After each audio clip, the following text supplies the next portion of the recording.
It's okay students. सो आज का topic है हमारा जो है लॉ से जनरल डिफरेंसेस और जनरल एक्सेप्शन। तो बेसिकली आज के टॉपिक में हम ये जानने का प्रयास करेंगे कि ये जनरल डिफरेंसेस होते क्या हैं या जनरल एक्सेप्शंस क्या होते हैं, राइट? जनरल डिफरेंसेस और एक्सेप्शंस, यह हमारा टॉपिक है, राइट? जो कि भारतीय दंड संहिता मींस आईपीसी में सेक्शन 76 से लेकर के 106 ऑफ आईपीसी तक कवर होते हैं, राइट? तो ये जनरल एक्सेप्शंस बेसिकली या जनरल डिफेंसेस हैं क्या? तो ये जनरल डिफेंसेस या एक्सेप्शंस वो होते हैं या इन सेक्शंस में 76 से लेकर के 106 ऑफ आईपीसी तक इन सेक्शंस के अंदर जो क्रिमिनल्स हैं या कोई एक्यूज्ड है, आरोपी है, तो वो बेसिकली इन सेक्शंस को यूज करके अपनी क्रिमिनल लायबिलिटीज को कम कर देते हैं या रिड्यूस कर देते हैं, राइट?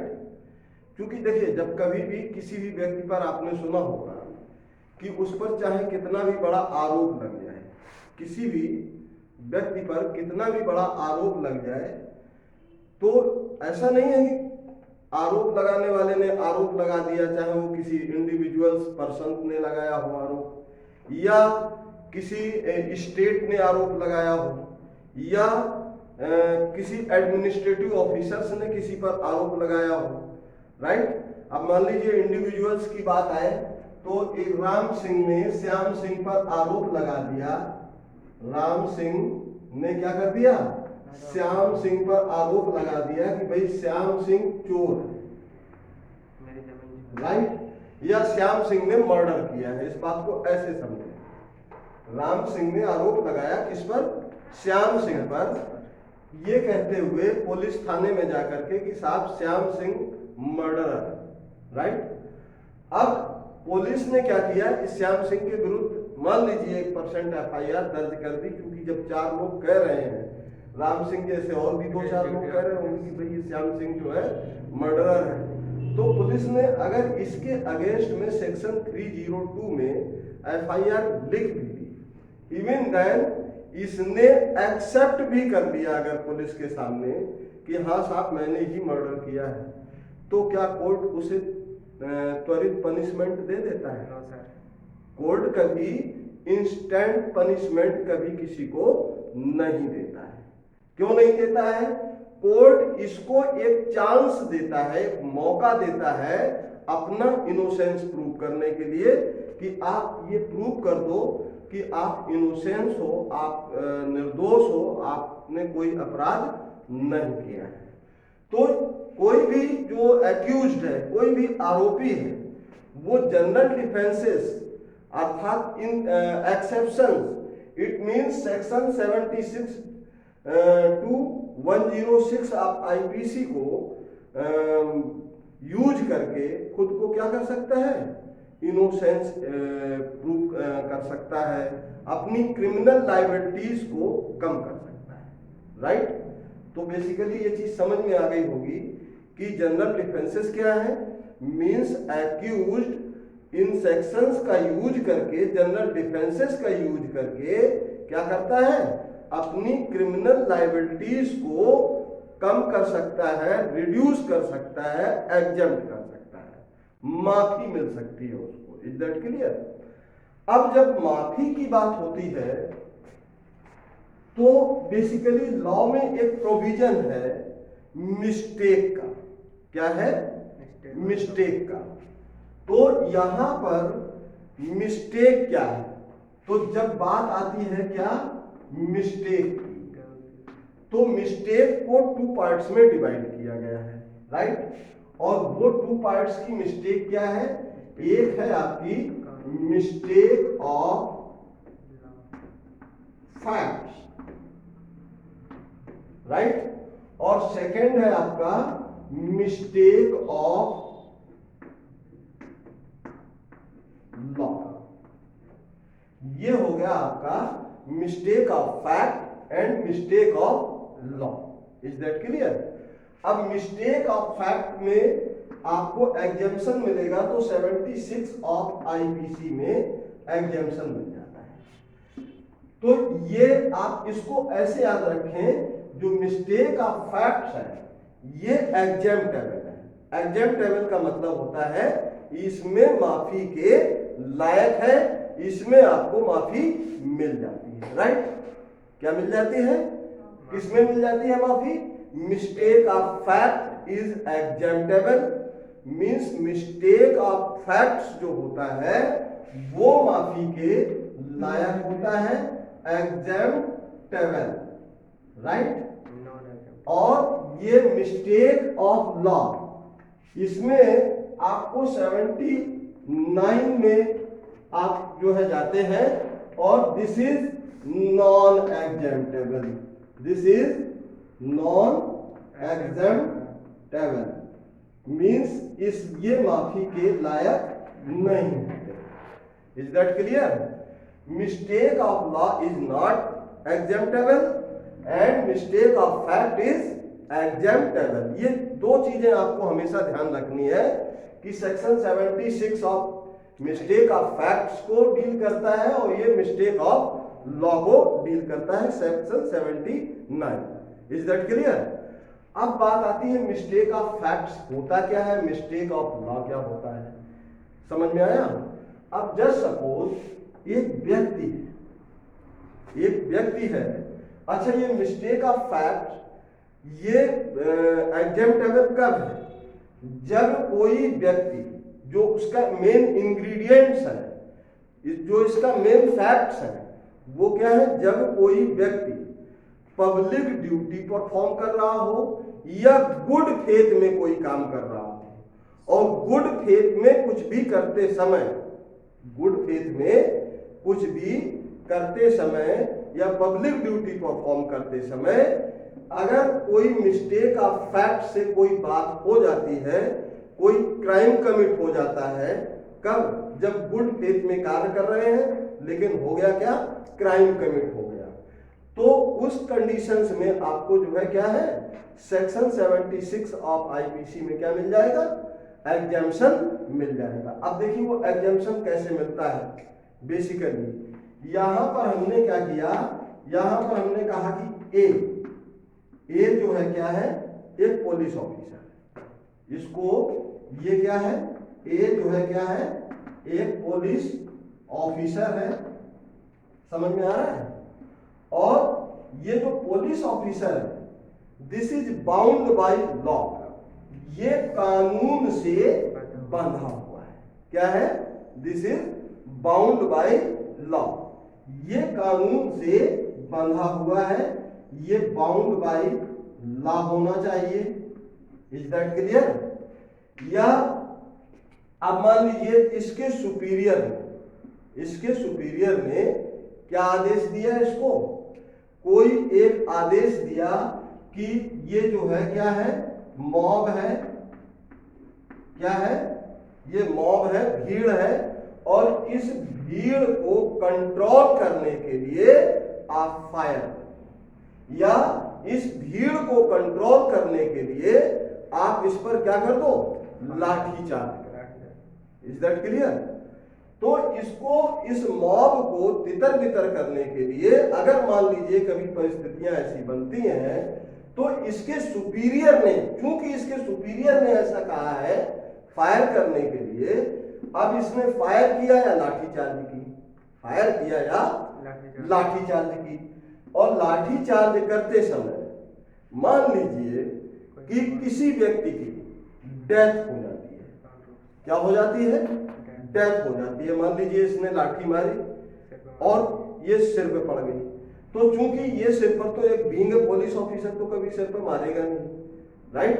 लेकिन गलती से अगर मान लीजिए वो लाठी पड़ ही गई किसी व्यक्ति के, या लाठी चार्ज करते समय एकदम से जैसे ही पुलिस लाठी चार्ज करती है तो क्या हो जाता है, भगदड़ हो जाती है, और भगदड़ में क्या होता है कि लोग भागने लगते हैं इधर उधर, और उसी भीड़ में एक व्यक्ति नीचे गिर गया, और नीचे गिरा वो उठ ही नहीं पाया, उसके ऊपर से इतने लोग चढ़ करके निकल गए कि उसकी वहां पर डेथ हो जाती है। तो इन दैट केस देखा जाए तो ये वो व्यक्ति जो है भीड़ में दब करके क्यों मरा, due to this one police officer, इस पुलिस ऑफिसर्स की वजह से मरा, क्योंकि इस पुलिस ऑफिसर ने अचानक से लाठीचार्ज कर दिया था। लेकिन इसने अचानक से लाठीचार्ज नहीं किया था। आप इसके इंग्रेडिएंट्स पे जाएंगे तो because of this one police officer is bound by law, ये कानून से बंधा हुआ है, और क्योंकि इसके ऑफिसर्स ने इसको ऐसा करने के लिए कहा था, तो क्या इसने कोई अपराध किया है, क्या ये मर्डरर है? नो, ये मर्डरर नहीं है। इस पर स्टेट आरोप तो लगा सकता है, इस पर स्टेट आरोप तो लगा सकता है, लेकिन चूंकि ये बाउंड बाय लॉ है, ये कहेगा कि दिस इज ओनली, इसके जो एडवोकेट्स होंगे, जो वकील होंगे, कोर्ट में जब सब्जेक्ट टू डिस्कशन होगा, बहस होगी, तो कहेंगे बिकॉज ऑफ ये हमारा जो क्लाइंट है वो क्या है, एक पुलिस ऑफिसर है, he is bound by law, वो कानून से बंधा हुआ है, उसका जो एक्ट था वो एक्ट किसके फेवर में था, इन गुड फेथ था, और पब्लिक ड्यूटी परफॉर्म करते हुए, ये जो भी हुआ है क्या हुआ है, पब्लिक ड्यूटी परफॉर्म करते हुए ये हादसा हुआ है।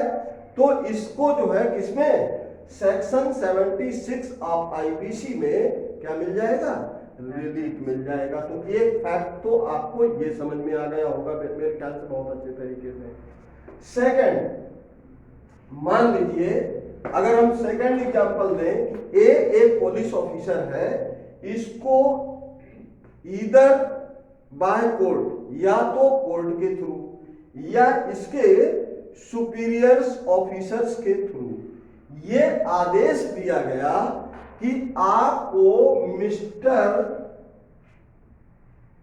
मिस्टर बी को गिरफ्तार करना है। क्या करना है, इसको आदेश दिया गया है किसके थ्रू, इसके सुपीरियर अथॉरिटीज के थ्रू या फिर बाय कोर्ट, कि आपको किसको अरेस्ट करना है, बी को गिरफ्तार करना है। Means you have to arrest to B, आपको बी को गिरफ्तार करना है। अब जब कोई भी पुलिस ऑफिसर होता है, जब किसी को गिरफ्तार करने के लिए जाता है तो क्या करता है, उसकी पूरी की पूरी तैयारी करता है, एक उसका एक प्लेटफॉर्म तैयार करता है, मींस जैसे कि इन्वेस्टिगेशंस, उसके बारे में पूछताछ करता है। तो ये भी जो है, ए भी जो है पूछताछ करेगा किसके बारे में, बी के बारे में पूछताछ करेगा कि भाई बी दिखता कैसा है, उसकी लंबाई क्या है, मतलब वो करता क्या है, बहुत सारी चीजें उसके बारे में इन्वेस्टिगेशन करने के बाद ही उसको गिरफ्तार करने जाती है पुलिस। अब ये मान लीजिए एक पुलिस ऑफिसर जाता है किसको, बी को अरेस्ट करने के लिए, और गलती से अरेस्ट कर लेता है किसको, सी को। अरेस्ट किसको करना था, बी को, लेकिन गिरफ्तार किसको कर दिया गलती से, सी को, राइट। तो ये क्या है, basically this is only mistake of fact. तो क्या ए ने कोई अपराध कर दिया, नहीं, ये अपराध नहीं है, बल्कि क्या है, due to mistake of fact and bound by law, वो कानून से बंधा हुआ था। उस व्यक्ति ने ये क्या किया है, due to mistake of fact, उससे एक गलती हुई है, सो दिस इज एग्जेम्प्टेबल, और सेक्शन 76 में आप आईपीसी में इनको क्या मिल जाएगा, रिलीफ मिल जाएगा। एक तो ये हो गया। अब दूसरा, अगर मिस्टेक ऑफ फैक्ट्स का अगर एक एग्जांपल और देखें, मान लीजिए कि ए जो है, या कोई एक पुलिस ऑफिसर हो या कोई एक व्यक्ति है, ए जो है क्या है, एक पुलिस ऑफिसर है या फिर कोई एक व्यक्ति है, और सामने मान लीजिए झाड़ियां हैं और खाई है, दूर रास्ता है, और उसे लगा इसको कि सामने बड़ा एक खतरनाक जानवर है आदमखोर जानवर है। आदमखोर का मतलब होता है ऐसा व्यक्ति जो ह्यूमन बीइंग को हार्म पहुंचा सकता हो, या अगर ये बस्ती में प्रवेश कर गया तो कई लोगों की जानें ले सकता है। Is that clear? तो उस आदमखोर जानवर को काबू करने के लिए क्या किया, उसने अपनी गन से उस पर फायर कर दिया। किस पर्पज से? उस आदमखोर जानवर का शिकार करने के उद्देश्य से या उसको मारने के उद्देश्य से। तो यहां पर देखिए गुड फेथ क्या है, उसका गुड फेथ ये है, एक तो वो खुद की भी जान बचाना चाहता है और गुड फेथ में बहुत सारे लोगों की जान बचाना चाहता है। तो गुड फेथ में अगर वो कई लोगों की जानें बचाना चाहता है तो इन दैट केस उसने क्या किया कि गोली चला दी उस पर। अब गोली चलाने में वहां पे आदमखोर जानवर की जगह कौन मर जाता है? वो किसी व्यक्ति को लग जाती है, एक आदमी उससे मर जाता है। तो क्या उसको हम जो है किसमें मानेंगे? क्या इन्हें कोई अपराध कर दिया?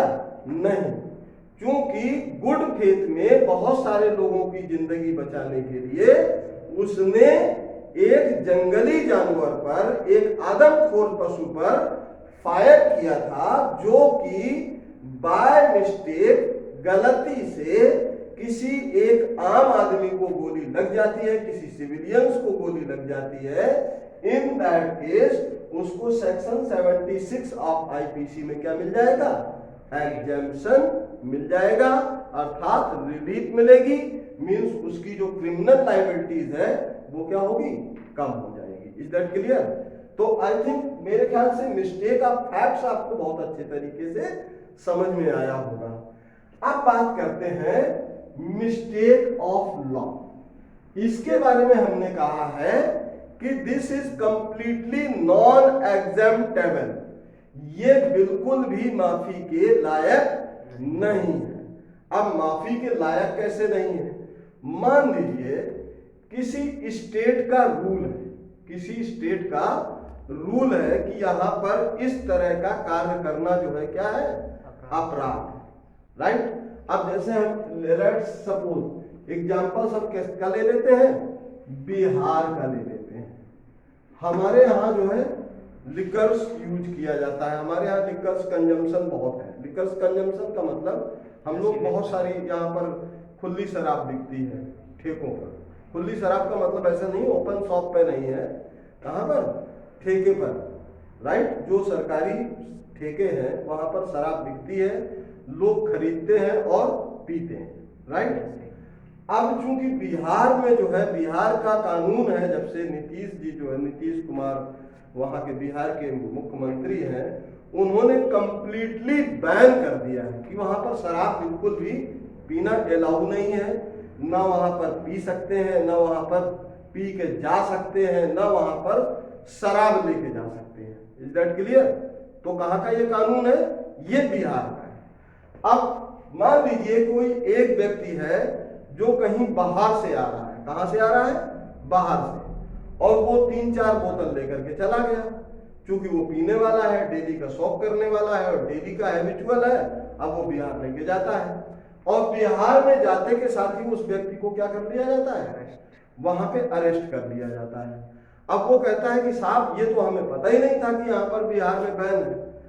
तो अगर आपको पता नहीं है, ये इंग्रेडिएंट्स, ये फैक्टर्स क्या सिद्ध करता है? ये है मिस्टेक ऑफ लॉ। वो ये व्यक्ति कहता है कि मुझे ये कानून नहीं पता था, मुझे नहीं पता था कि अगर मैं बिहार में शराब लेकर जाऊंगा या शराब पी करके जाऊंगा तो that would be punishable offence. मुझे नहीं पता था कि बिहार में अगर हम शराब लेकर के जा रहे हैं तो क्या होगा? वो पनिशेबल ऑफेंस होगा, एक दंडनीय अपराध है। साहब ये हमको नहीं पता था, इसलिए हमें माफ कर दिया जाए। तो ये mistake of law is not exemptable, ये माफी के योग्य नहीं है, उसे पनिशमेंट मिलेगा ही मिलेगा। क्या कैरी करने में? एक्साइज एक्ट के तहत वाइन कैरी करने में उसे जो है क्या मिलेगा? जो भी उचित सजा होगी वहां पर वो उसे सजा मिलेगी। या मान लीजिए किसी स्टेट का रूल है कि आप इतना सारा गोल्ड लेकर के कैरी नहीं कर सकते हो, मान लीजिए किसी स्टेट का एक रूल है या किसी देश का रूल है कि भाई आप यहाँ पर अगर गोल्ड के साथ आओगे, सोने के साथ आओगे, तो आपके पास कितना गोल्ड होना चाहिए, राइट।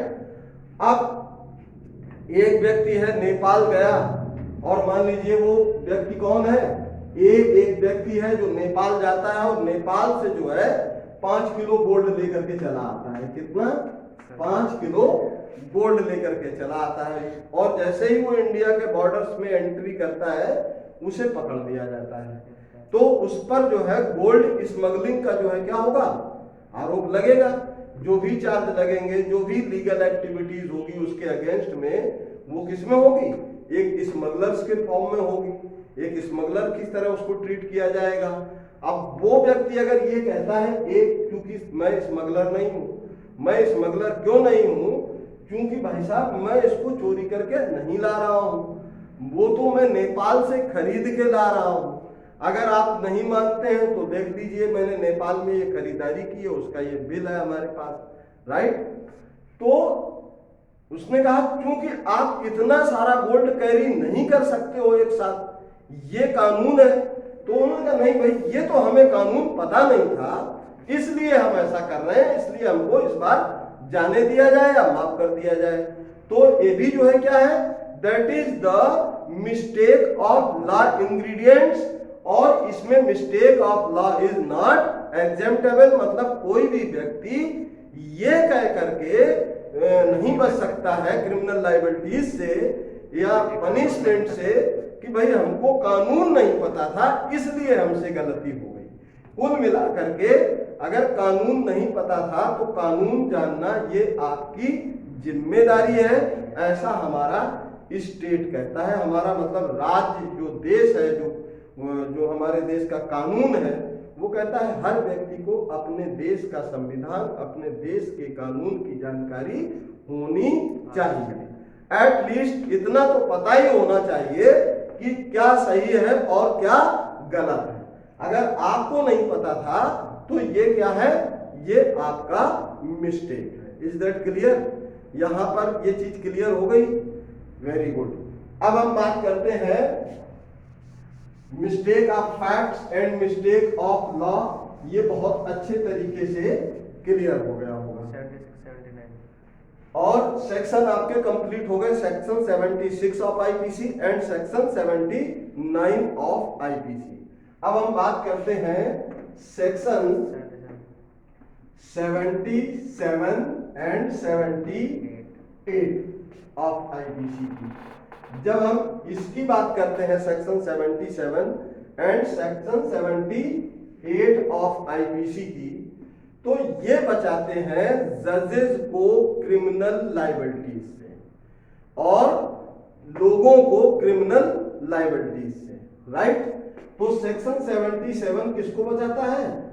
जजेस को क्रिमिनल लायबिलिटीज से बचाता है, और 78 पीपल्स को क्रिमिनल लायबिलिटी से बचाता है जो कोर्ट के अगेंस्ट या जज के अगेंस्ट जाते हैं। तो यहां पर सवाल इस बात का है, आपको यह समझना होगा कि क्या लोग कोर्ट के अगेंस्ट जाते हैं, जज के अगेंस्ट जाते हैं? नो, कोई भी व्यक्ति कभी भी जज के अगेंस्ट नहीं जाता है, बल्कि उस पर्टिकुलर कोर्ट के द्वारा किए गए जजमेंट, किए गए फैसले के अगेंस्ट जाते हैं या अपील करते हैं या खड़े होते हैं। Is that clear? तो यहां पर मान लीजिए ये 77 जो सेक्शन है, ये जज को क्रिमिनल लायबिलिटी से कब बचाता है? इसके जो है कुछ इंग्रेडिएंट्स भी हैं। कोई जो जज है, पहली चीज तो वो अंडर इट्स ओन ज्यूरिडिक्शंस काम कर रहा हो, जो उसका ज्यूरिडिक्शन है उसी ज्यूरिडिक्शन में गुड फेथ में इसके द्वारा कार्य किया गया हो। मींस पब्लिक ड्यूटी परफॉर्म जो की हो गई हो वो किसके? जज के अपने ही ज्यूरिडिक्शन में वो काम किया गया हो, राइट। ऐसा नहीं कि दूसरे के ज्यूरिडिक्शन में जाकर के अगर इंटरवेन करने लगे तब तो उस पर क्रिमिनल चार्जेस बनेंगे, या जो भी कोर्ट की प्रोसीडिंग होगी उसके प्रोसीडिंग के आधार पर जो भी उस पर चार्जेस बनते होंगे बनेंगे। क्योंकि हमारे यहाँ किसी को भी इतनी स्वतंत्रता, इतनी आजादी नहीं दी गई है कि वो दूसरे के मामलों में इंटरवेन कर सके। जबकि देखा जाए तो हम लोग जो है क्या करते हैं, कोर्ट भी बिना मतलब में इंटरवेन नहीं करता है। समटाइम्स सो मोटो कुछ मामलों का संज्ञान लेता है तो वो किस में लेता है, पब्लिक इंटरेस्ट में लेता है। अब कोई जज साहब है, ऐसा नहीं कि इनकी जुरिडिक्शन का मामला ना हो, ये किसी दूसरे के जुरिडिक्शन में इंटरवेन करने लगे, दूसरे के जुरिडिक्शन में अपना कोई फैसला सुना दे। अब मान लीजिए ये जज साहब हैं, ये कौन, एक जज साहब हैं, इनके कोर्ट में कोई केस आता है और अगर इनके ही जुरिडिक्शन में है, इनके राइट में है, मतलब इनके अधिकार क्षेत्र में है, अब इन्होंने कोई एक डिसीजन लिया और वो डिसीजन ना तो जनता को समझ में आया और ना ही उस व्यक्ति को समझ में आया जिसके विरुद्ध इन्होंने कोई अपना डिसीजन दिया है, निर्णय दिया है, तो इन सच कंडीशंस में ये क्या करेगा वो व्यक्ति, ये ए जो व्यक्ति है जिसके जो बी, मान लीजिए ए एक जज साहब है और बी है वो व्यक्ति जिसके अगेंस्ट कोई फैसला सुनाया गया है, तो इस फैसले के विरुद्ध, इस कोर्ट के विरुद्ध ये व्यक्ति क्या कर सकता है, हाई कोर्ट में जा सकता है। जैसे कि आपने देखा होगा जो हमारी ट्रायल कोर्ट होती है, डिस्ट्रिक्ट एंड सेशंस कोर्ट होते हैं, तो उसमें लोअर कोर्ट में अब मान लीजिए कोई एक व्यक्ति है, उसको जो है 376 ऑफ आईपीसी में, मान लीजिए 376 में किसी व्यक्ति को पेश कर दिया गया, किसके सामने, कोर्ट के समक्ष, कि कौन पेश करता है, पुलिस। अब मान लीजिए कोई एक अपराधी है, क्या है, एक क्या है, अपराधी है, इस पर चार्ज लगा है 376 ऑफ आईपीसी का, मान लीजिए 376 का लगा है बलात्कार का। अब इसको जब पेश किया गया तो कहां पे पेश कर दिया गया, मान लीजिए सिविल जज के पास पेश कर दिया गया। अब सिविल जज तो क्या करेगा, इसको देखते के साथ ही जैसे ही सुनेगा भाई हाँ आरोप क्या है, आरोप है साहब 376, तो तत्काल वारंट बना देगा, क्या कर देगा कि भाई इसको जेल भेज दो, राइट। लेकिन इस व्यक्ति को जो डिटेनी है, जो गिरफ्तार पर्सन है, जो पुलिस की हिरासत में है, उसको पूर्ण अधिकार है कि वो उसको जो है तुरंत ऊपर की अदालत में, जैसे एडीजे के कोर्ट में या क्रिमिनल जो केसेस होते हैं या जजेज होते हैं जो क्रिमिनल मामलों को देखते हैं, या डीजे के कोर्ट में या सेशन कोर्ट में उसको ले जा करके अपीयर कर सके, राइट। तो ये अधिकार किसका है, ये अधिकार उस डिटेनी का है, अर्थात लोगों का है, राइट। लोगों को जज के विरुद्ध जाने के का अधिकार देता है और जज को भी क्रिमिनल लायबिलिटी से बचाता है। Is that clear. तो जज के द्वारा कोई भी दिया गया निर्णय अगर वो सही है या गलत है, ठीक है, अगर वो अपने जुरिडिक्शन में काम कर रहा है, अपने गुड फेथ में काम कर रहा है, तो उस जज के विरुद्ध कोई क्रिमिनल चार्जेस नहीं बनते हैं। Is that clear. 77 of IPC में जो है क्या मिलेगा, रिलीफ मिलेगा। और जो लोग हैं इनको जो है क्रिमिनल लायबिलिटी से कब बचाता है, क्योंकि ये जज के विरुद्ध आरोप प्रत्यारोप कर रहे हैं, तो बेसिकली ऐसा माना जाता है कि ये जज के विरुद्ध आरोप प्रत्यारोप नहीं कर रहे हैं। सेक्शन 78 में ये कहते हैं कि हम उस फैसले के विरुद्ध हैं जो सो एंड सो न्यायालय के द्वारा किया गया है। Is that clear. तो यहां पर 78 में आपको मिलता है लोगों को क्रिमिनल लायबिलिटी से एग्जम्पशन मिलता है। तो आई थिंक सेक्शन 77 एंड 78 आपको बहुत अच्छी तरीके से क्लियर हो गया होगा। क्लियर। Yes sir. अब देखिए हम बात करते हैं सेक्शन 80 किसकी, section 80 of IPC. Section 80 of IPC means इसमें आपको क्या मिलता है, ये बेसिकली एक्सीडेंट के लिए है। क्या है, एक्सीडेंट। ये एक्सीडेंट का एक सेक्शन है। अच्छा, एक्सीडेंट क्या होता है, एक्सीडेंट अनएक्सपेक्टेड होता है, एक इवेंट्स होता है जो अचानक से हो जाता है। मान लीजिए किसी व्यक्ति को थोड़ी पता होता है कि अब आने वाले समय में क्या होने वाला है, राइट? आने वाले टाइम में क्या होने वाला है, कब वो किसी एक्सीडेंट से मीट कर जाए, ये नहीं पता होता है, राइट? तो एक्सीडेंट, आप देखिए होता क्या है कि कोई एक व्यक्ति है जो गुड फेथ में और गुड फेथ में कोई कार्य कर रहा है, राइट? और वहां पर कोई क्या हो जाती है, दुर्घटना घटित हो जाती है, राइट? अब यहां पर मान लीजिए कि ए जो है एक व्यक्ति है जो कुल्हाड़ी से, कुल्हाड़ी इसको बहुत अच्छे तरीके से समझिए, या जिसको अंग्रेजी में कहते हैं एक्स, राइट? इसका काम है कि आप इस व्यक्ति को एक काम दिया गया है ए को कि आपको जो है क्या करना है, कुल्हाड़ी से लकड़ी काटना है। क्या करना है, कुल्हाड़ी से लकड़ी काटना है, उसके छोटे छोटे टुकड़े बनाने हैं ताकि उस लकड़ी से भट्ठी को जलाया जा सके या किसी यूज में लाया जा सके, राइट? अब ये टिम्बर को एक काटना शुरू करता है कुल्हाड़ी से। क्या करता है, टिम्बर, टिम्बर समझते हो ना, लकड़ी जो मोटी हैवी लकड़ी होती है, उस टिम्बर को ये काटना शुरू करता है, किससे, कुल्हाड़ी से। अब ये कुल्हाड़ी से एक प्रॉपर कॉशंस के साथ, बहुत सावधानी के साथ, पूरी जो है समझबूझ के साथ क्या कर रहा था, कुल्हाड़ी से लकड़ी काट रहा था। पास में खड़ा था एक व्यक्ति, कौन, बी। बी एक व्यक्ति जो है खड़ा था, ये एक पर्सन है, और ये कुल्हाड़ी का जो बेंत होता है, डंडा होता है, जब ये लकड़ी काटते समय डंडा हाथ में रह जाता है और वो कुल्हाड़ी जो होती है वो निकल जाती है, और निकल करके इस बी के जो है कहां पे पड़ जाती है, सर पे पड़ जाती है, या कहीं ऐसी जगह पड़ जाती है जिससे इसकी डेथ हो जाती है, मतलब इसका राम नाम सत्य हो जाता है। Is that clear? मान लीजिए ऐसे उसने कुल्हाड़ी से वार किया और वो कुल्हाड़ी का डंडा हाथ में रह गया और कुल्हाड़ी निकली उसके सटाक गर्दन पर जाके लगी, मान लीजिए नाक में लग गई या उसके गर्दन में लग गई, उसका क्या हो गया, उसका राम नाम सत्य हो गया वहीं पर, राइट? तो क्या ए ने मर्डर कर दिया इसका? इसने मर्डर किया? नहीं।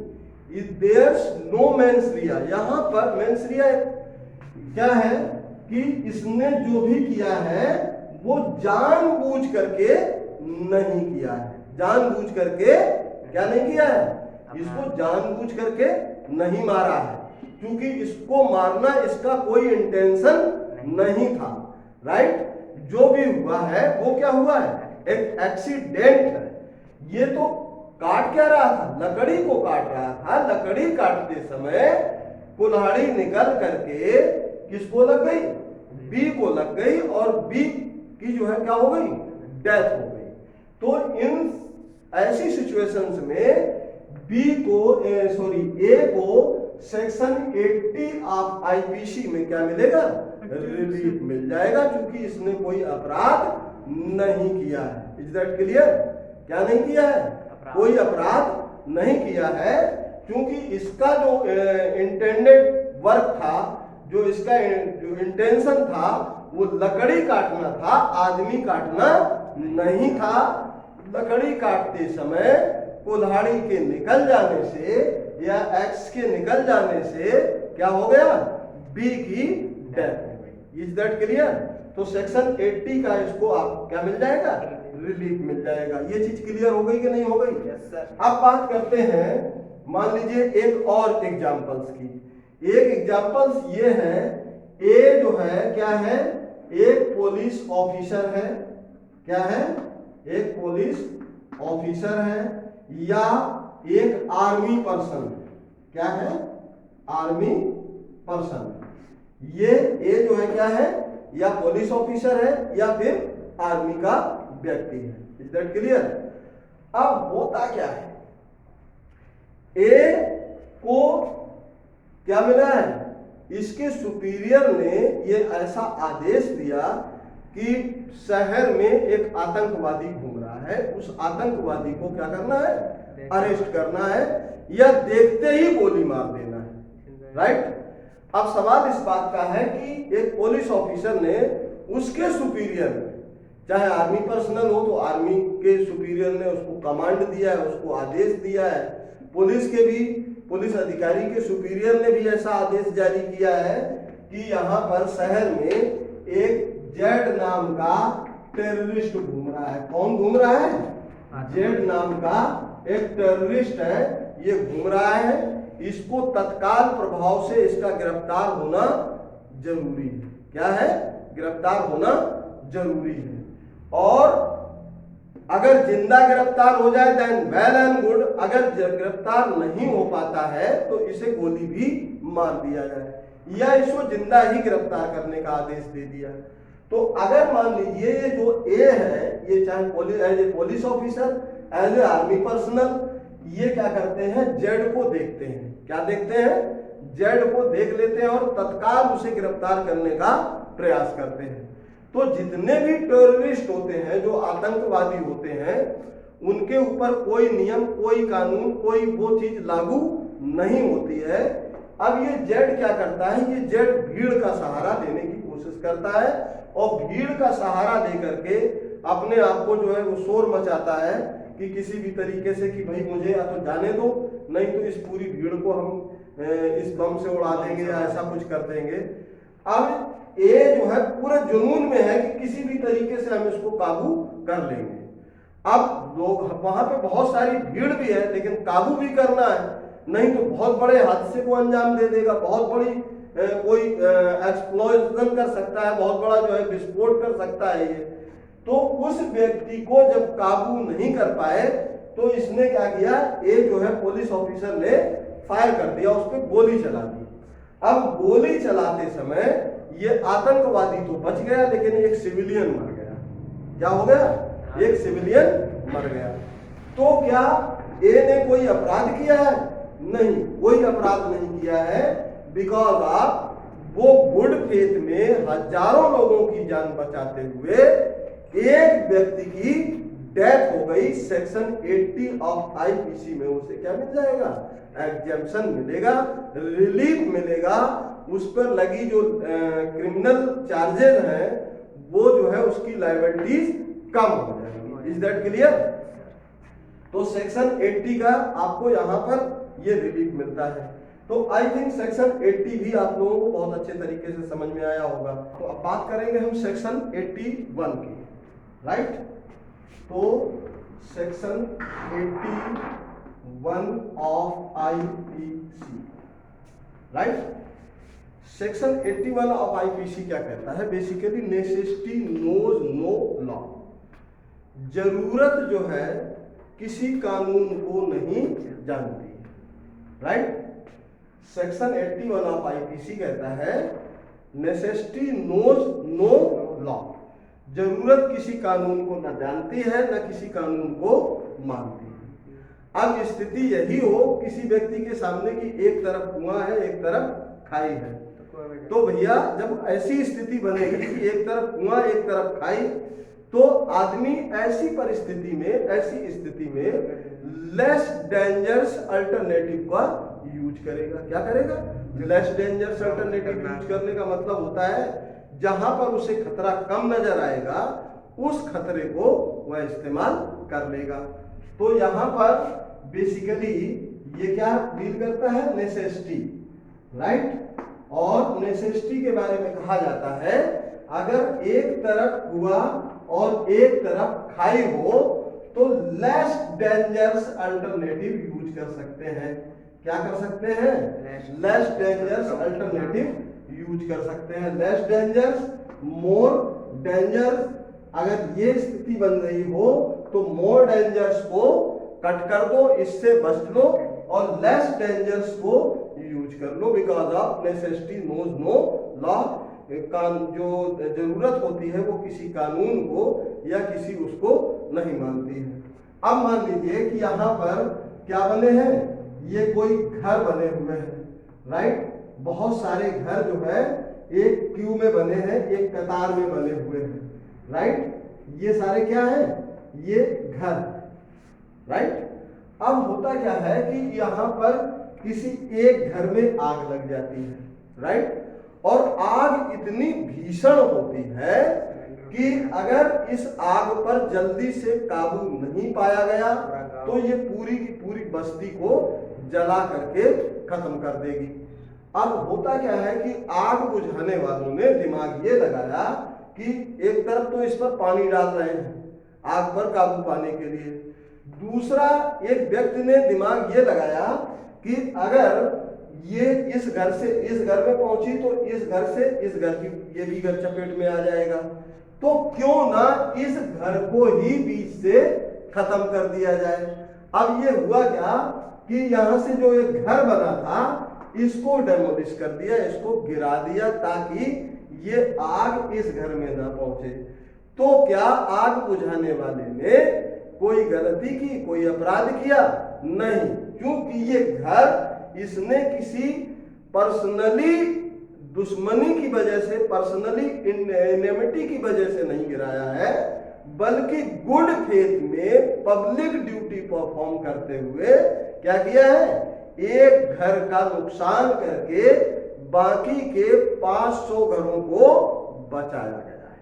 क्या किया है? एक घर को गिरा करके बाकी के 500 घरों को बचाया गया है। सेक्शन 81 ऑफ आईपीसी में इसको क्या मिलेगा? एग्जेम्पशन मिलेगा, क्योंकि ये कहेगा कि सर हमने गुड फेथ में, पब्लिक ड्यूटी में, पब्लिक इंटरेस्ट में बाकी के घरों को लाइव रखने के लिए, जिंदा रखने के लिए, क्योंकि यहाँ पर इसका मतलब ये नहीं कि घर के लोगों को भी मार देगा, घर का नुकसान होगा तो यहाँ पर क्या होगा, उसका आर्थिक नुकसान हुआ है लेकिन जान बच गई है। मतलब देखिए, नेसेसिटी नो लॉ का एक फैक्टर ये भी है कि अगर जान और माल दो चॉइस हो तो आदमी किसको चॉइस करता है? जान की चॉइस होगी, माल की चॉइस नहीं होगी। तो यहाँ पर नुकसान किस चीज का हुआ है?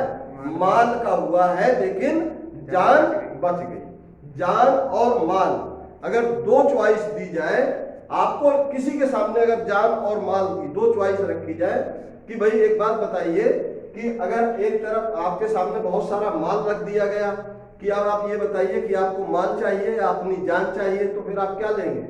जान ही लेंगे कि भाई साहब सबसे पहले हमको आप हमारी जान बख्श दो, ये माल तो आप ले जाओ। तो यहाँ पर पब्लिक ड्यूटी परफॉर्मर्स जो भी थे, पब्लिक इंटरेस्ट में जो भी फायर को बुझा रहे थे, जो आग को काबू पा रहे थे, उन्होंने लेस डेंजर्स में क्या आया कि उसके माल का नुकसान कर दिया, अर्थात उसके घर को गिरा दिया, लेकिन बाकी घर में बसने वाली जिंदगियां और गांव में बसने वाली जिंदगियों को बचा लिया गया। मतलब सेक्शन 81 ऑफ आईपीसी में क्या मिला? रिलीफ मिला। तो ये चीज मेरे ख्याल से समझ में आ गई होगी। अच्छा, इसी में एक केस और भी अगर हम डिस्कस करें, आर वर्सेस डेडली का एक केस था, जो कि ये लोग जो है किसी समुद्री रास्ते से यात्रा कर रहे थे, तो उसमें केबिन बॉय समेत मतलब जो शिप को चला रहे थे, करीब 4 लोग और थे, मतलब 5 लोग टोटल उस शिप में यात्रा कर रहे थे। बट ड्यू टू समुद्र में किसी पहाड़ के आ जाने से, किसी बर्फीले पत्थर या किसी वजह से हार्ड ऑब्जेक्ट से वो शिप टकरा जाता है, और हार्ड ऑब्जेक्ट से टकराने की वजह से शिप क्या हो जाता है? रैप हो जाता है, टूट जाता है, राइट। अब उसमें ये लोग अपनी जान बचाने के लिए किसी बोट का सहारा लेकर के भागने का प्रयास करते हैं, लेकिन कुछ समय पश्चात जब इनका भोजन जो है खत्म होने लगता है, तो बाकी के 4 लोगों ने क्या किया, ये प्लान करके, जो इसमें केबिन बॉय था, जो 18 साल का नौजवान लड़का था, इसको मार करके ही खा लिया कि चलो इसी को मार करके खा लेते हैं, निपटा लेते हैं। तो क्या ये लेस डेंजरस चूज किया है? कि या तो लेस डेंजरस ही चूज किया है, लेकिन नॉन एग्जेम्प्टेबल है, इसमें माफी नहीं मिल सकती है। माफी इसलिए नहीं मिलेगी, रीजन कि कोई भी मतलब आपकी सेल्फ सर्वाइवल है, वो इतनी इंपॉर्टेंस नहीं होती है कि आप किसी व्यक्ति की हत्या कर दें, उसे मार के खा जाए। Is that clear? तो यहाँ पर सेक्शन 81 में उन्हें रिलीफ नहीं मिलेगा बिकॉज ऑफ सेल्फ सस्टेनिंग इतना जो है इंपॉर्टेंस नहीं रखता है कि आप किसी व्यक्ति की हत्या कर दें, किसी की जान ले लें और उसे मार करके खा जाए। तो यहाँ पर लेकिन फिर भी अगर दूसरे पॉइंट ऑफ व्यू से देखा जाए तो उन 4 लोगों ने लेस डेंजरस अल्टरनेटिव का यूज किया है। लेस डेंजरस अल्टरनेटिव का यूज क्या किया है? उन्हें पता था कि अगर मैं इस व्यक्ति को मार करके नहीं खाता हूं तो मैं वैसे भी मर जाऊंगा, अगर मैं मार के खा जाता हूं तो एटलीस्ट जिंदा तो रहूंगा बट जेल में रहूंगा, उम्र कैद होगी या फांसी भी होगी तो थोड़ा बहुत दिन बाद होगी। Is that clear? तो यहां पर उन्होंने लेस डेंजर्स का यूज किया, लेकिन वो तरीका गलत था, क्योंकि सेल्फ सर्वाइविंग इतना इंपॉर्टेंस नहीं रखता है कि आप किसी भी व्यक्ति की हत्या कर दें। Is that clear? तो यहां तक आपको मेरे ख्याल से बिल्कुल आप लोगों को क्लियर हो रहा होगा। सेक्शन 81 ऑफ आईपीसी बिल्कुल क्लियर हो गया होगा, राइट? अब हम बात करते हैं सेक्शन 82, 83। ये इन्फेंसी को डिस्कस करता है, राइट? किसको? ये इन्फेंसी का केस है। Infancy means section 82, 83। इन्फेंसी का मतलब होता है बच्चे, राइट? और हमारे देश में जो लीगल मैच्योरिटी एज है, लीगल मैच्योरिटी एज जहां से एक व्यक्ति को राइट टू वोट मिलता है, मतलब वोट देने का अधिकार मिलता है, वो कहां? वो लीगल मैच्योरिटी एज क्या है? 18 ईयर्स।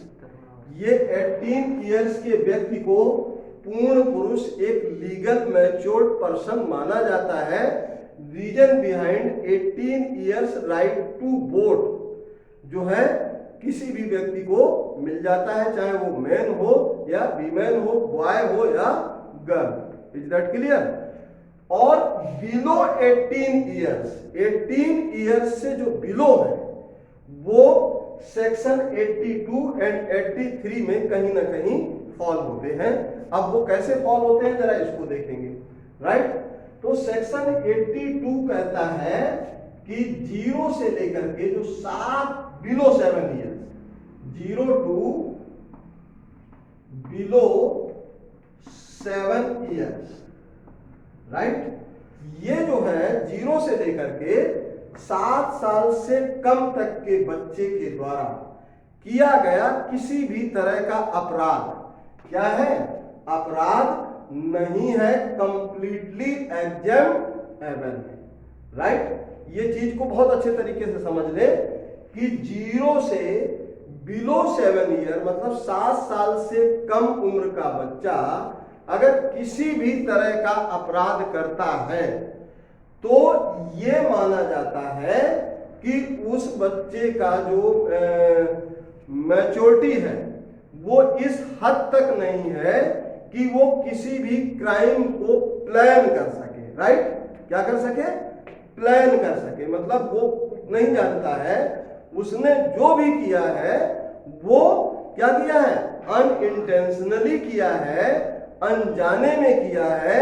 रीजन बिहाइंड वो ये नहीं जानता है कि अगर मैं इस काम को कर रहा हूं तो हम पर कोई क्रिमिनल चार्जेस भी लगेंगे, हमें कोई पनिशमेंट भी होगा या हम पर कोई लॉफुल कार्रवाई भी होगी, राइट? तो 0 से बिलो 7 ईयर्स के बच्चे के द्वारा किया गया किसी भी तरह का कृत्य क्या है? कंप्लीटली एग्जाम्पेबल है। अब इसको एक एग्जाम्पल से समझिए। जस्ट सपोज एक बच्चा है 6 साल का और वो जाता है किसी बी के घर, या हमारे सामने शिवानी बैठी है, शिवानी के घर चला जाता है, राइट? किसी के साथ, चाहे अपने पेरेंट्स के साथ या मान लीजिए कि इनके शिवानी और उस बच्चे के पेरेंट्स आपस में मिलते जुलते हों, या शिवानी से बहुत अच्छी तरीके से उसकी फ्रेंडशिप हो उसके पेरेंट्स के साथ। अब वो बच्चा भी साथ में आ जाता है, या बच्चा कभी अनजाने में, चूंकि बच्चा तो कभी भी देखा होगा किसी का दरवाजा नॉक करके जाते हैं, बच्चे कभी किसी के घर में घुसते हैं तो कभी किसी दरवाजा नॉक करके जाते हैं? नहीं जाते हैं ना। वो कहीं भी एंट्री कर जाते हैं, राइट। अब उनको कोई रोकता भी नहीं है, कोई उनसे ये भी नहीं कहता अरे भाई तूने दरवाजा क्यों नहीं नॉक किया। अगर मैं किसी के घर में अंदर ऐसे करके ऐसे देख लूं तो लोग कह देंगे क्या देख रहे हो भाई, राइट। तुमको तमीज नहीं है इस तरह से झांकने की। माना कि हमारा दरवाजा खुला था, आप ऐसे ही देखने लगोगे क्या? आपको तो अकल होनी चाहिए ना कि घर के अंदर देखें या ना देखें, हम राइट और रॉन्ग। तो ये सारी चीजें किस पर लागू होती हैं? जो लीगली मैच्योर्ड पर्सन है, राइट। जो मैच्योर्ड नहीं है उस पर जो है ये सारी चीजें लागू नहीं होती हैं। तो 0 से बिलो 7 इयर्स तक के बच्चे होते हैं उन पर कोई नियम, कोई कानून, कोई प्रतिबंध लागू नहीं होता है। अब ये जो 6 साल का बच्चा था जो शिवानी के घर खेलते खेलते पहुंच गया, या चाहे अपने पेरेंट्स के साथ या अकेले ही चला गया, अब उसको जो है शिवानी का मोबाइल नजर आया, उसने देखा, अपना वीडियो गेम खेलता रहा, उठा के चला आया। अब इनको बाद में पता चला कि भाई वो बच्चा मोबाइल उठा ले गया है, राइट। तो शिवानी उस पर क्या FIR कर सकती हैं?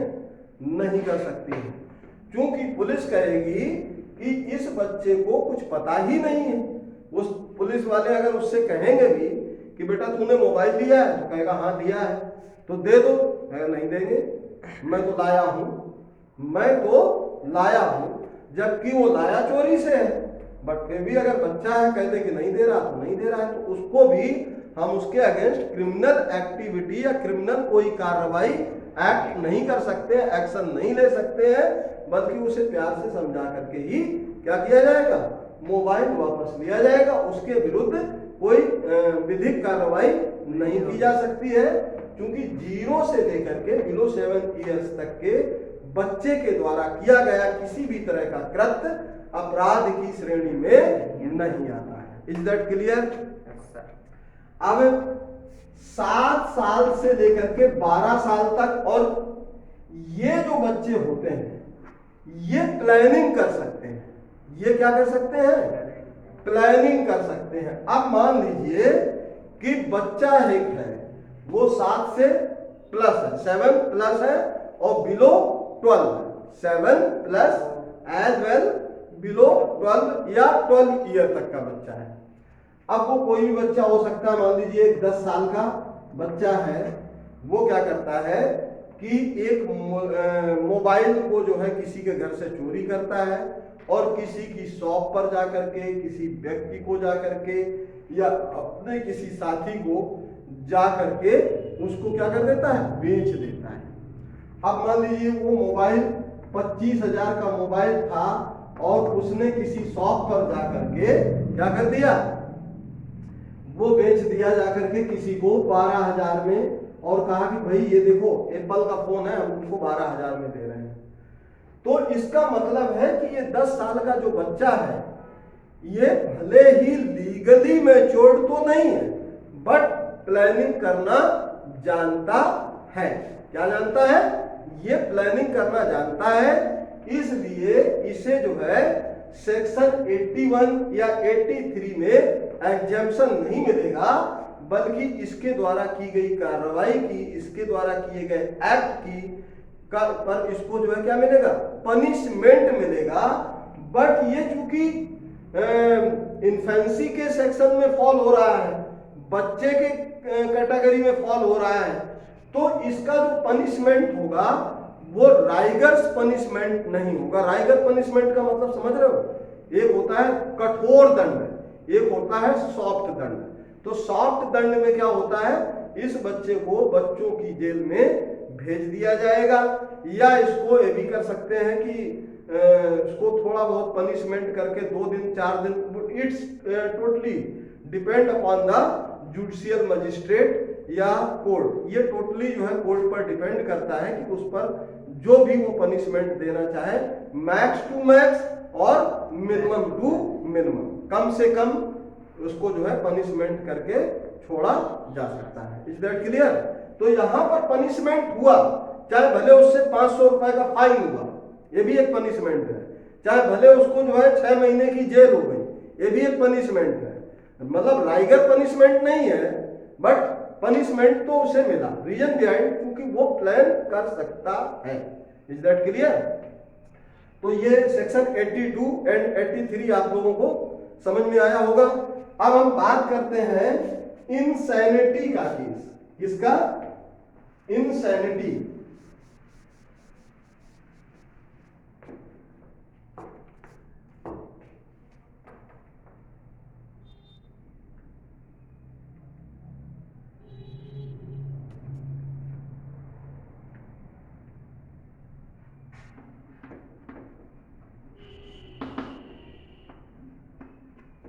Section 84 of IPC.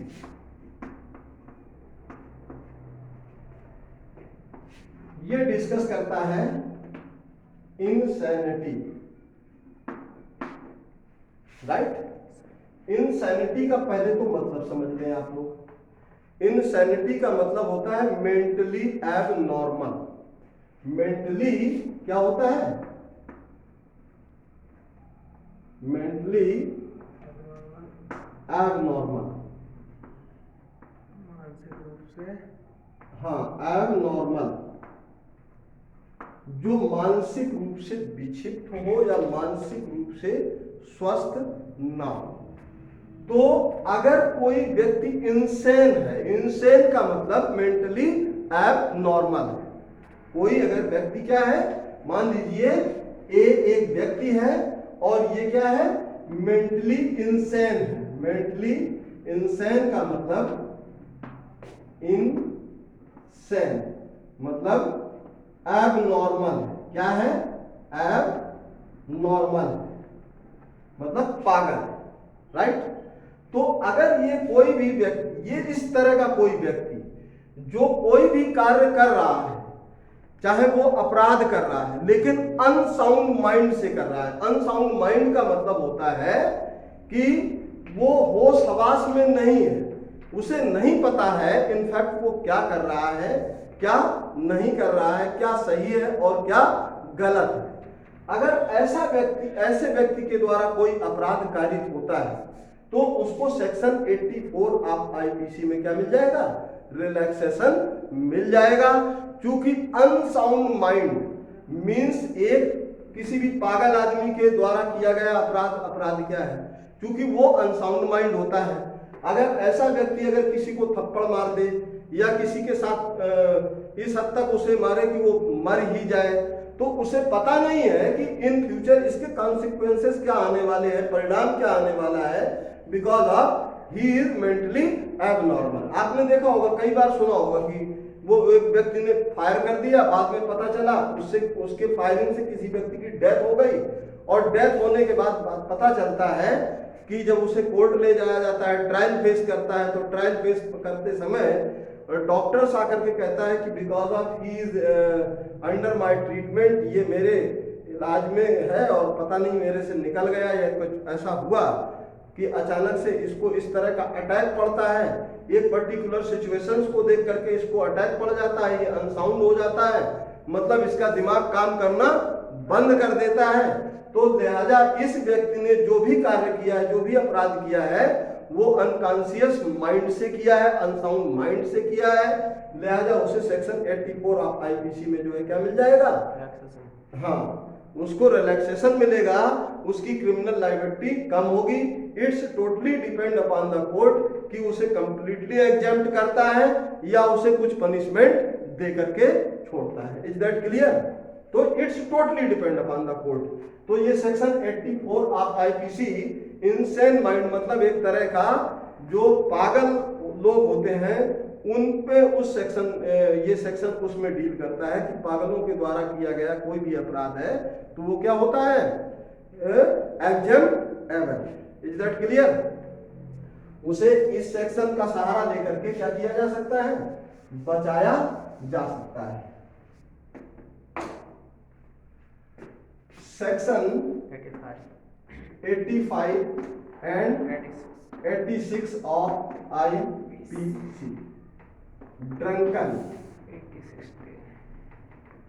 ड्रंकननेस, दारू पी करके किसी की भी ऐसी तैसी कर दो, सब माफ है क्योंकि हम होश में नहीं। दारू पी करके, शराब पी करके किसी की भी ऐसी तैसी कर दो, कुछ भी तोड़ दो, फोड़ दो, किसी की गाड़ी तोड़ दो और बाद में कह दो साहब हमने तो शाम को पी रखी थी इसलिए गलती हो गई, राइट?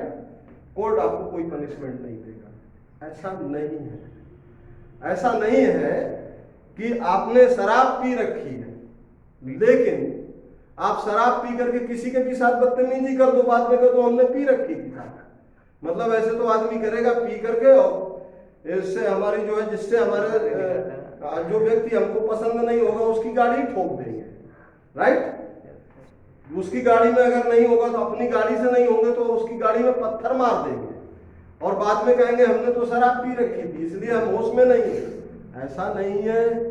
सेक्शन 85, 86 के रिलीफ मिलने की या रिलीफ लेने की कुछ कंडीशंस भी हैं, उन कंडीशंस को समझिए। ये बेसिकली सेक्शन 85 एंड 86 डील करता है टॉक्सिकेशन में। किसमें?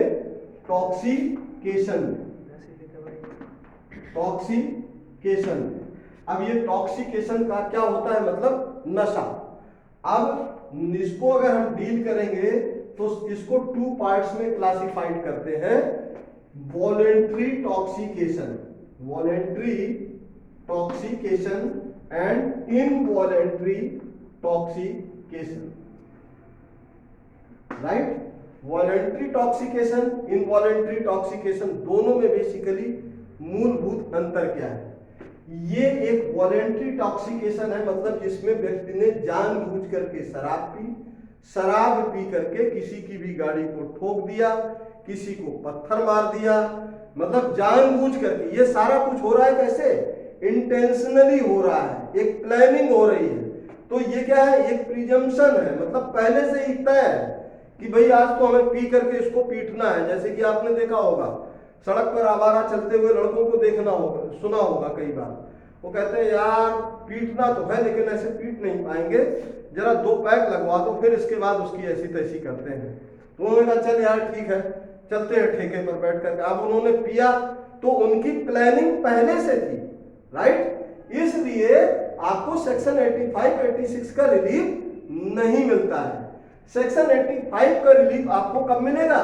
इनवॉलेंट्री टॉक्सिकेशन में। इनवॉलेंट्री टॉक्सिकेशन का मतलब ये होता है कि जब सपोज एक व्यक्ति है, आप मान लीजिए कि कोई भी एक व्यक्ति है, चाहे वो यहां पर राम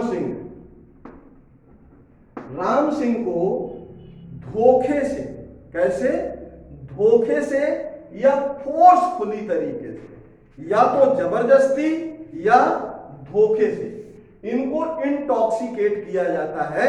इंटॉक्सिकेट करने का मतलब है धोखे से इनको पानी में या किसी चीज में इनको जो है नशीला पदार्थ दिया जाता है या शराब पिला दी जाती है। लेकिन वो सब कैसे पिलाया जाता है? इनको धोखे से या फोर्सफुली, मतलब जबरदस्ती कि पी नहीं तो पीटूंगा, राइट? अब पी नहीं तो साले बहुत मारूंगा, लाइक दैट। अब अगर इसको जबरदस्ती पिलाई जा रही है और जबरदस्ती पिला करके इससे कोई अपराध कारित करवा दिया जाए तो इसको सेक्शन 86 ऑफ आईपीसी में क्या मिल जाएगा? रिलीफ मिलेगा, क्योंकि इसको इंटॉक्सिकेट किया गया है। ये इसने इंटॉक्सिकेट हुआ नहीं है। 2 कंडीशंस हैं, मतलब इंटॉक्सिकेट होना और टॉक्सिकेट करना, 2 अलग अलग बातें हैं ना। अब इंटॉक्सिकेट होने का क्या मतलब है कि भाई हमारी तो खुद ही से पहले से ही प्लानिंग थी कि आज तो पी करके किसी को मारना है, तो हमने तो पहले ही माइंड मेकअप कर रखा है कि भाई हम पहले पिएंगे फिर पीटेंगे। लेकिन यहां पर क्या है? पी नहीं रहा, उसको पिलाया गया है बाय फोर्स कि पियो। पियो नहीं पियोगे मतलब हाथ बांध करके या उसको डरा करके, धमका करके या चीट करके, धोखे से पिला देना, राइट? अगर धोखे से भी पिला दिया गया है और फिर उससे कोई अपराध कारित करवाया जाता है तो बिकॉज ऑफ इसके द्वारा किया गया जो भी कार्य है वो किसमें है? वो सेक्शन 86 में कवर होता है और इसको रिलैक्सेशन मिलेगा।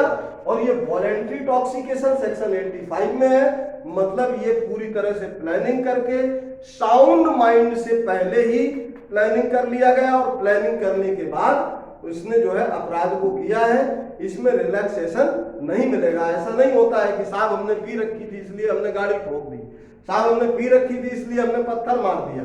तो क्योंकि आपने पी है, उससे पहले साउंड माइंड था आपका, और पीने के बाद भी आप मेंटली प्रिपेयर थे कि पीने के बाद हमने ये काम करना ही करना है। तो ये सब कुछ एक प्लानिंग थी। तो और यहां पर क्या है, ये अनप्लान्ड है, जबरदस्ती करवाया गया है। तो सेक्शन 85, 86 आई थिंक आप लोगों को बहुत अच्छे तरीके से समझ में आया होगा। और इसके बाद बात करते हैं सेक्शन 87 टू 91 की। सेक्शन 87 टू 91 ऑफ आईपीसी, ये बेसिकली डील करते हैं कंसेंट में। कंसेंट का क्या मतलब होता है? बेसिकली कंसेंट का मतलब होता है, वैसे हम इसके अलग अलग टाइप में भी सेक्शंस को जो है कवर करेंगे, लेकिन अभी हम एक झटके में आपको बता देते हैं। कंसेंट होता है, आपने कॉन्ट्रैक्ट एक्ट पढ़ा होगा कभी, अगर नहीं पढ़ा होगा तो हम कॉन्ट्रैक्ट एक्ट पढ़ाएंगे। जब कोई दो व्यक्ति म्यूचुअल कंसेंट से सेम सेंस में कोई एक एग्रीमेंट कर लेते हैं, एक कॉन्ट्रैक्ट साइन कर लेते हैं, तो इन सच केस आप ये नहीं कह सकते हैं कि ऐसा क्यों हुआ।